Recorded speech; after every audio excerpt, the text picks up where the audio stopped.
আপনারা জানেন যে 16ই ডিসেম্বর বাংলাদেশ তো ইতিমধ্যে রাজাকাররা দখল করে নিয়েছে। বাংলাদেশে তো আর কোনো বিজয় দিবসের প্রোগ্রাম হচ্ছেও না। এটা সম্ভবত বাংলাদেশ আওয়ামী লীগ ফেরার আগ পর্যন্ত এটা হবেও না।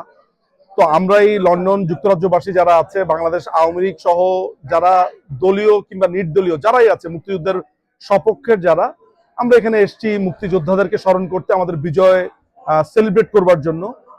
আমরা এসেছি মুক্তিযোদ্ধাদের স্মরণ, বঙ্গবন্ধুকে স্মরণ সহ মুক্তিযুদ্ধের গান, কবিতা, আবৃত্তি এগুলোর সমন্বয়ে আমরা আমাদের যে বিজয়, মহান বিজয় দিবস, সেটিকে আমরা সেলিব্রেট করতে এখানে এসেছি।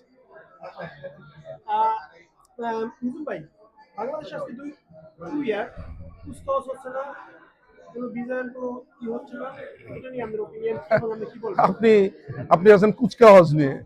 বাংলাদেশে এখন বাংলাদেশের ফ্ল্যাগ ব্যবহার করা যায় না। ইস্ট পাকিস্তানের নতুন ফ্ল্যাগ হয়েছে, আমি জানি না আপনি দেখেছেন কিনা।